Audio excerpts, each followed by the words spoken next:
सुप्रभात बच्चों। आज की इस वीडियो में हम कक्षा 9 हिंदी संस्कृत खंड के अंतर्गत तृतीया पाठा पुरुषोत्तमा रामः का अध्ययन करेंगे। पुरुषोत्तमा अर्थात पुरुषों में उत्तम, पुरुषों में श्रेष्ठ राम। यहाँ राम जो सभी हम जानते हैं कि दशरथ पुत्र राम जो साक्षात विष्णु का अवतार थे, मानव रूप में उन्होंने धरती पर जन्म लिया और सभी मानवीय गुणों से ओतप्रोत इस धरती पर महानता का पाठ पढ़ाया कि किस प्रकार व्यक्ति श्रेष्ठ बन सकता है। सभी गुण उन्होंने सांसारिक मनुष्यों को सिखाए। उन सभी गुणों का वर्णन यहाँ किया जा रहा है कि राम कैसे थे, किस प्रकार उनके शारीरिक बनावट थी। उन सभी गुणों का वर्णन इस पाठ में किया गया है। श्लोक हैं सभी, इसमें श्लोकों के माध्यम से राम का वर्णन है। तो आइए पाठ आरंभ करते हैं।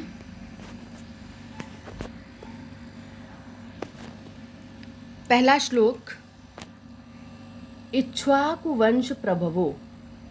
इक्ष्वाकुवंश प्रभवो, इक्ष्वाकु वंश का नाम है जिस वंश में श्री राम ने जन्म दिया, जिसे हम सभी रघुकुल के नाम से जानते हैं। महाराज रघु, राम के पूर्वज थे रघु, उनका वंश, उसी में एक इक्ष्वाकु राजा हुए हैं।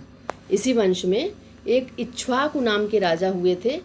तो इसका अर्थ क्या है? इक्ष्वाकु वंश में उत्पन्न, प्रभवों का अर्थ है उत्पन्न।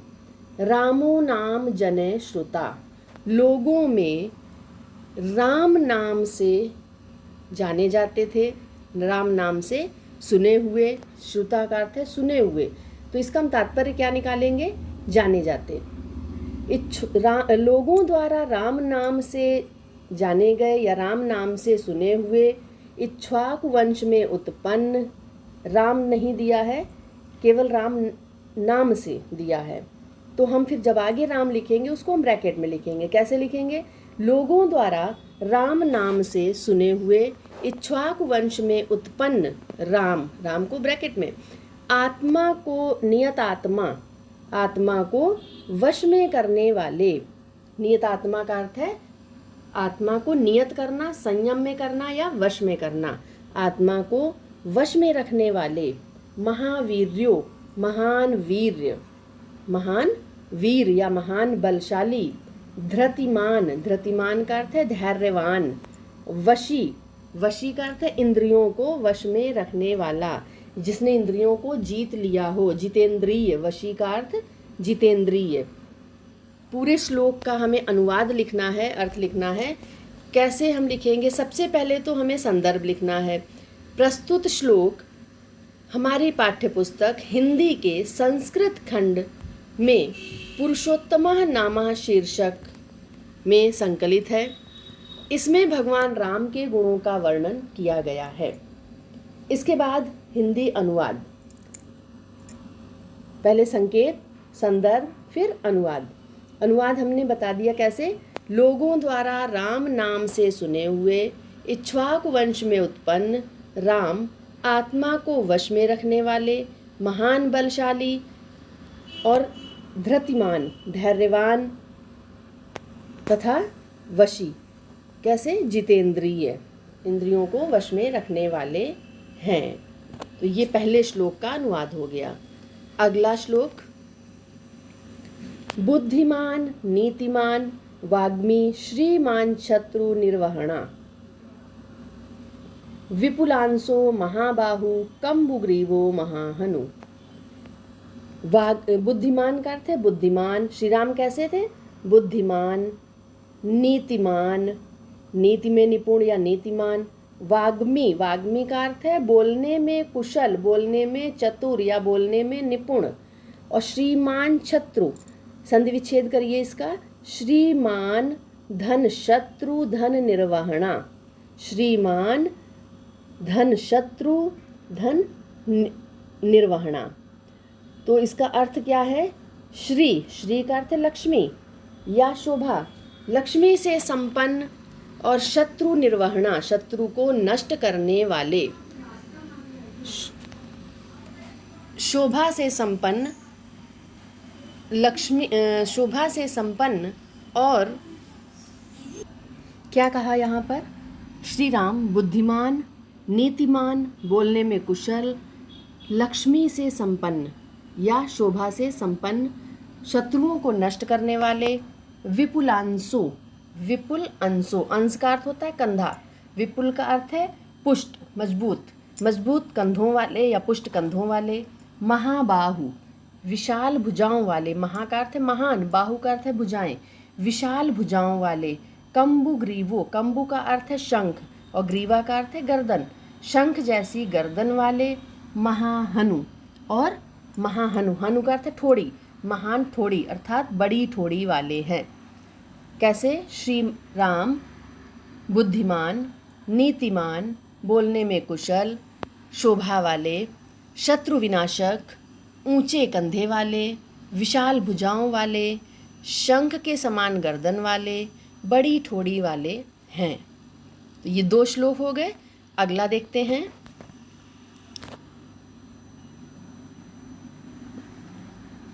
महोर अस्को महेश्वासो गूढ़ जत्रूर अरिंदम, आजान बाहु सुशिरा सुललाटा सुविक्रमः।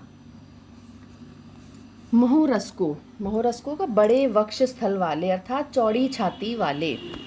महेश्वासो, महेश्वासो का अर्थ है धनुष, महा का अर्थ है बड़ा और अश्वासो का अर्थ है धनुष, बड़े धनुष वाले। इसका विच्छेद करेंगे तो क्या हो जाएगा, महाधन श्वासो, तो महान धनुष, बड़े धनुष वाले। गूढ़ जत्रूर अरिंदम, गूढ़ जत्रूर अरिंदम क्या है, भरे गले वाले। भरा गला कैसा होता है, जिसके गले में हड्डी ना दिखाई दे, गले की हंसुली, जो गले की हड्डी होती है इसे हंसुली कहते हैं बीच में, तो भरे हुए, मांस भरा हुआ, जिनके गले की हंसुली नहीं दिखाई देती, गूढ़ जत्रूर। और आगे क्या है, आजान बाहु, आजान बाहु का अर्थ होता है घुटनों तक लंबी भुजाओं वाले। सुशिरा, सुंदर सिर वाले। सुललाटा, सुंदर मस्तक वाले। सुविक्रमा, महान पराक्रमी। श्री राम कैसे हैं, विशाल वक्षस्थल वाले या चौड़ी छाती वाले। वक्षस्थल का अर्थ है छाती और विशाल का अर्थ है चौड़ी। विशाल वक्षस्थल वाले या चौड़ी छाती वाले। विशाल धनुष वाले, मांस में दबी हुई हंसुली वाले, शत्रुओं का दमन करने वाले, घुटनों तक लंबी भुजाओं वाले, सुंदर सिर वाले, सुंदर मस्तक वाले और महान पराक्रमी हैं।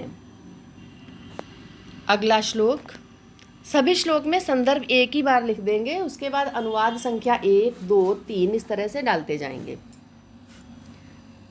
अगला देखते हैं। पीन वक्षा विशालाक्षु लक्ष्मीन वांछु लक्षणा, लक्ष्मी वांछ शुभ लक्षणा। सबसे पहले क्या है, पीन वक्षा। पीन वक्षा का अर्थ है वही पुष्ट वक्षस्थल वाले, मजबूत छाती वाले। विशाल अक्षो, विशाल धन अक्षो, अक्ष का अर्थ क्या होता है, नेत्र, और विशाल का अर्थ है बड़े बड़े, बड़े बड़े आँखों वाले या बड़े बड़े नेत्रों वाले। लक्ष्मीवान शुभ लक्षणा, जब संधि विच्छेद करेंगे तो इसका आएगा लक्ष्मीवान धन शुभ धन लक्षणा। लक्ष्मी से संपन्न, लक्ष्मी से संपन्न को क्या कहा जाता है, संपत्तिशाली, संपत्तिवान। और शुभ लक्षणा, शुभ लक्षणों वाले। श्री राम कैसे हैं, श्री राम विशाल वक्षस्थल वाले, विशाल धनुष वाले, और इसके बाद कैसे हैं, समः, सम विभक्तांग स्निग्ध वर्णा प्रतापवान।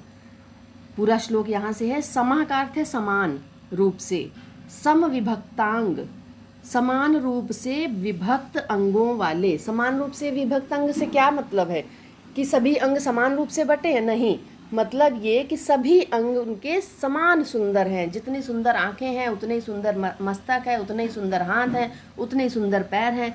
तो समान रूप से विभक्त अंगों वाले, जिसे हम सुडौल कहते हैं, सुडौल शरीर। स्निग्ध वर्णा, वर्ण उनका कैसा है? स्निग्ध, कांतिवान जिसे कह सकते हो, चमकदार। प्रतापवान का अर्थ है प्रतापी। पूरे का अनुवाद सुनिए। श्री राम समान रूप से विभक्त अंगों वाले अर्थात सुडौल शरीर वाले, सुंदर वर्ण, प्रतापी, पुष्ट वक्षस्थल वाले, विशाल नेत्रों वाले, शोभा संपन्न और शुभ लक्षणों से युक्त शरीर वाले हैं। ये उनके लक्षण बताए गए शरीर के। अगला श्लोक। धर्मज्ञा सत्यसंधंश्च प्रजानां चाहिते रता, यशस्वी ज्ञान संपन्ना शुचिर्वश्या समाधिमान। सत्य संध्यश्च, सत्य संधा धन च, धर्मज्ञ, धर्म का जानकार, धर्म के ज्ञाता। जिसमें भी ज्ञा शब्द लग जाता है उसका अर्थ हो जाता है ज्ञाता। जैसे धर्म में लगा तो धर्मज्ञ, ठीक है। धर्मज्ञ, धर्म के जानकार या धर्म के ज्ञाता। सत्य संधंश्च, विच्छेद करेंगे तो क्या होगा? सत्य संध, सत्य संधः धन च, सत्य प्रतिज्ञा वाले। प्रजा नाम चाहिते रता, और प्रजा के हित में, रता का अर्थ है लगे रहने वाले, प्रजा के हित में लगे रहने वाले। यशस्वी, ज्ञान संपन्ना मतलब ज्ञान से संपन्न। और शुचिर्वश्य, शुचि का अर्थ होता है पवित्र। वश्य, वश्य का अर्थ क्या है? ऊपर वशी का बताया था आपको पहले श्लोक में। वशी का अर्थ था जितेंद्रिय, यहाँ पर भी वही वशी, ये रूप शब्द रूप केवल बदला है यहाँ पर। शुचि, वश्य, पवित्र, जितेंद्रिय और समाधिमान। समाधि में कौन रहता है? जो एकाग्रचित होता है। तो समाधिमान का अर्थ यहाँ पर है एकाग्रचित। पूरे श्लोक का अनुवाद सुनिए। वे धर्म, वे किसके लिए यहाँ पर है? राम के लिए। तो राम नहीं आया, राम को हम ब्रैकेट में लिख देंगे, राम शब्द यहाँ नहीं दिया गया, वे दिया है केवल। तो वे, राम ब्रैकेट में कर दीजिए उसके आगे। धर्म के ज्ञाता, सत्य प्रतिज्ञा वाले, प्रजा के हित में लगे रहने वाले हैं। वे यशस्वी, ज्ञानी या ज्ञान से संपन्न कह सकते हैं, पवित्र, जितेंद्रिय और एकाग्रचित हैं। अगला श्लोक।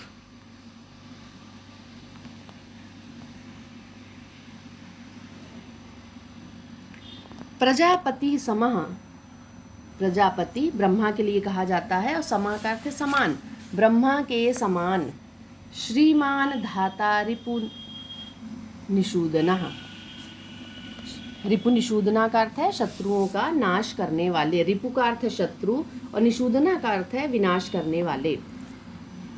धाता का अर्थ है पालन करने वाले। श्री राम कैसे हैं? ब्रह्मा के समान। ब्रह्मा अपने ब्रह्मा प्रजा को, राजा को भी ब्रह्मा कहा जाता है। प्रजापति, प्रजापति अर्थात राजा। श्री राम राजा के समान प्रजा के पालक हैं अर्थात रक्षक हैं, शत्रुओं का नाश करने वाले हैं। रक्षिता जीव लोकस्य धर्मस्य परिरक्षिता, और कैसे हैं? जीव लोकस्य, संपूर्ण जीवलोक, जीवलोक मतलब मनुष्य लोक, संपूर्ण जीवलोक अर्थात इस धरती के, यहाँ पर हमें शब्द का शाब्दिक अर्थ ही बताना होता है संस्कृत का। वे संपूर्ण जीवलोक के रक्षक, धर्मस्य परिरक्षिता और धर्म की रक्षा करने वाले हैं। फिर से सुनिए। श्री राम राजा के समान, प्रजापति का अर्थ यहाँ पर राजा भी दिया गया। प्रजापति ब्रह्मा का भी होता है, लेकिन यहाँ प्रजा का पालन करने वाला प्रजापति, राजा। प्रजापति के समान अर्थात राजा के समान प्रजा के पालक अर्थात रक्षक हैं। वे शत्रुओं का नाश करने वाले हैं। वे संपूर्ण जीवलोक के रक्षक तथा धर्म की रक्षा करने वाले हैं। अगला, रक्षिता स्वस्य धर्मस्य स्वजनस्य च रक्षिता, वेद वेदांग तत्वज्ञो धनुर्वेदे च निष्ठिता। अगला श्लोक क्या है? रक्षिता स्वस्य धर्मस्य, स्वस्य का अर्थ है अपने, रक्षिता का अर्थ है रक्षा करने वाले, धर्मस्य का अर्थ है धर्म की, स्वजनस्य का अर्थ है अपने परिजनों की, अपने जो अपने लोग हैं, स्वजन परिवार के लोग, रिश्तेदार, जितने भी परिजन जिन्हें कह सकते हैं हम, रक्षिता रक्षा करने वाले। श्री राम अपने धर्म के रक्षक हैं, अपने परिजनों की रक्षा करने वाले हैं। वेद वेदांग तत्वज्ञो, वेद और वेदांग, वेद 4 हैं और उसके वेदांग, वेदों के अंग जो और हैं पुराण वगैरह, वेद और वेदांगों के तत्व को, ज्ञो का अर्थ है जानने वाले, तत्वज्ञो तत्व को जानने वाले। धनुर्वेदे धनुर्विद्या च निष्ठिता, निष्ठिता का अर्थ है निपुण, और धनुर्विद्या में निपुण हैं। पूरे श्लोक का अनुवाद कैसा है? श्री राम अपने धर्म के रक्षक, अपने परिजनों की रक्षा करने वाले, वेद और वेदांग के तत्व को जानने वाले और धनुर्विद्या में निपुण हैं। श्लोक संख्या 8। सर्वशास्त्रार्थ तत्वज्ञ, सभी शास्त्रों के तत्व को जानने वाले, सभी शास्त्रार्थ, शास्त्रों के अर्थ के तत्व को, सभी शास्त्रों, सर्व का अर्थ है सभी, शास्त्र का अर्थ है शास्त्रों के, अर्थ का अर्थ है अर्थ, तत्व का अर्थ है तत्व और ज्ञा का अर्थ है जानने वाले। सभी शास्त्रों के अर्थ के तत्व को जानने वाले। स्मृतिमान, स्मृति का अर्थ है अच्छी स्मरण शक्ति वाले, जिसकी याददाश्त अच्छी हो। प्रतिभावान, प्रतिभाशाली। सर्वलोका प्रिया, सभी लोगों का प्रिय, संपूर्ण संसार के प्रिय। साधुर दीनात्मा विचक्षणा, साधुर दीनात्मा कैसे हैं? सभी साधुर दीनात्मक, सज्जन, उदार और विचक्षणा, स्वतंत्र विचार वाले, उत्तम विचार वाले। श्री राम संपूर्ण शास्त्रों के अर्थ के तत्व को जानने वाले, अच्छी स्मरण शक्ति वाले, प्रतिभाशाली, संपूर्ण संसार के प्रिय, सज्जन, साधु का अर्थ है सज्जन, दीनात्मा अर्थात उदार हृदय वाले और स्वतंत्र विचार वाले हैं। अगला श्लोक। स च नित्यं प्रशांतात्मा मृदुपूर्वं च भाषते, उच्यमानो अपि परुषं न उत्तरं प्रतिपद्यते। स वे, सा का अर्थ है वे, च नित्यम नित्य प्रति, प्रशांत आत्मा प्रशांत मन वाले, प्रशांत मन कैसा होता है? शांत मन जिसका।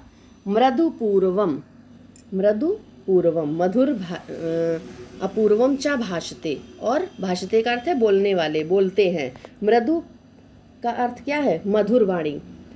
और उच्यमानो अपि, उच्यमानो अपि परुषम न उत्तरम, उच्च होने पर भी, स्वाभिमानी होने पर भी। परुषम का अर्थ है कठोर, ना उत्तरम प्रतिपद्यते, किसी को कठोर वाणी, कठोर उत्तर नहीं देते हैं। इतने महान हैं, इतने श्रेष्ठ हैं, वो ऊंचे पद पर है, फिर भी किसी को कठोर बात नहीं बोलते हैं। तो इसका अनुवाद कैसे लिखेंगे? और श्री राम नित्य शांत मन वाले, मृदुभाषी और उच्च मानो अपि, स्वाभिमानी होने पर भी, उच्च मानी अर्थात स्वाभिमानी होने पर भी किसी को कठोर वचन नहीं बोलते, कठोर वचन नहीं कहते। अगला है कदाचित उपकारेण कृते नेकैन तुष्यति, कदाचित उपकारेण, कभी उपकार के द्वारा, कदाचित का अर्थ है कभी, उपकारेण का अर्थ है उपकार के द्वारा, तृतीया विभक्ति है उपकारेण में। कृते नेकैन, कृतेन धन एकैन, कृतेन का अर्थ है किए जाने पर, एकैन का अर्थ है एक के, और तुष्यति तुष्ट, संतुष्ट हो जाते हैं, तुष्यति संतुष्ट हो जाते हैं। न स्मृत्य अपकाराणाम, स्मृत्य का अर्थ है याद रखना, और अपकाराणाम का अर्थ है अपकारों को। शतम आप्या आत्मशक्त्या, आत्मशक्ति के कारण, अपनी आत्मशक्ति के कारण, शतम 100 को भी। अनुवाद कैसे है इसका, पहले अभी हमने एक एक शब्द का अर्थ आपको बताया। यदि कोई एक भी उपकार कर देता है, कैसा है स्वभाव श्री राम का, यदि कदाचित उपकारेण, यदि कोई उन पर एक भी उपकार कर देता है तो वो उससे संतुष्ट हो जाते हैं। कि जैसे किसी व्यक्ति ने उनके साथ एक बार अच्छा किया तो उससे वो बहुत संतुष्ट, खुश हो जाते हैं, प्रसन्न हो जाते हैं। और किसी के द्वारा उनकी आत्मशक्ति इतनी मजबूत है, दृढ़ है, कि उस आत्मशक्ति के कारण किसी के द्वारा किए गए 100 अपकारों, जो बुराई उनके लिए की गई, 100 बुराइयों को भी वो याद नहीं रखते हैं, 100 बुराइयों को भी वो याद नहीं करते हैं। किस कारण से? आत्मशक्ति के कारण। अगर ये क्वेश्चन में आपसे पूछा जाए कि केन कारणेन, तो आप क्या बताएंगे? आत्मशक्त्या, आत्मशक्त्या कारणेन, आत्मशक्ति के कारण। तो इसका अनुवाद फिर से एक बार सुन लीजिए। यदि कभी कोई एक ही उपकार कर देता है तो उससे संतुष्ट हो जाते हैं, और अपनी आत्मशक्ति के कारण किसी के द्वारा किए गए 100 अपकारों को भी याद नहीं करते हैं। अगला श्लोक,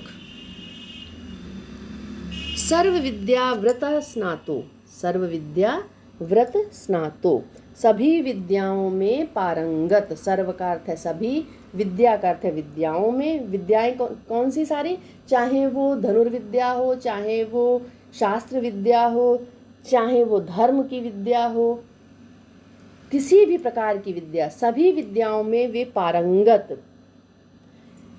यथावत, यथावत का अर्थ है उसी प्रकार, भली प्रकार।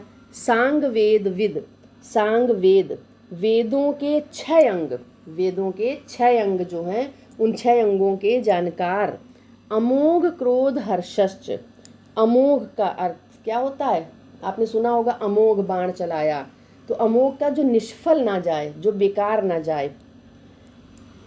क्रोध हर्षश्च, क्रोध और हर्ष, क्रोध और प्रसन्नता। त्याग संयम कालवित, कालवित का अर्थ है समय के जानकार, त्याग और संयम इन सभी के जानकार। अनुवाद सुनिए इसका। श्री राम सभी विद्याओं में पारंगत हैं, उसी प्रकार वेदों के 6 अंगों के जानकार हैं। जैसे वो जितना वो सभी विद्याओं में पारंगत है, उसी प्रकार वेदों के 6 अंगों के जानकार हैं। उनका क्रोध और हर्ष कभी निष्फल ना होने वाला है, ना तो उनका गुस्सा कभी बेकार जाता है और ना ही उनकी प्रसन्नता कभी बेकार जाती, निष्फल नहीं होती है। वे त्याग और संयम को जानने वाले हैं, अर्थात वो सिखाते हैं लोगों को कि कैसे त्याग करना चाहिए, कैसे संयम रखना चाहिए, हमें किस प्रकार स्वयं पर वश रखना चाहिए, अपना कंट्रोल होना चाहिए, और किस प्रकार की वस्तुओं का किस समय हमें कितना संग्रह, कितना इकट्ठा करना है, कितना त्याग करना है, ये सब वो भली प्रकार से जानते हैं। कालवित, समयानुसार, समय के वो जानकार हैं कि किस समय कैसा हमें क्या करना है, सब जानकार हैं वो। तो ये आपको पाठ के श्लोकों का अनुवाद बताया गया। अगले वीडियो में हम पाठ का अभ्यास कार्य करेंगे। तो सबसे पहले आप इस वीडियो को ध्यान से सुनिए और इन सभी श्लोकों को अच्छी तरह से समझ लीजिए। हर एक का अनुवाद आपको आना चाहिए समझ में। दूसरी बात ये कि आप इसमें से कोई 2 श्लोक याद कर लेंगे, जो भी आपको सरल लगे वो 2 श्लोक आप कंठस्थ करेंगे। धन्यवाद।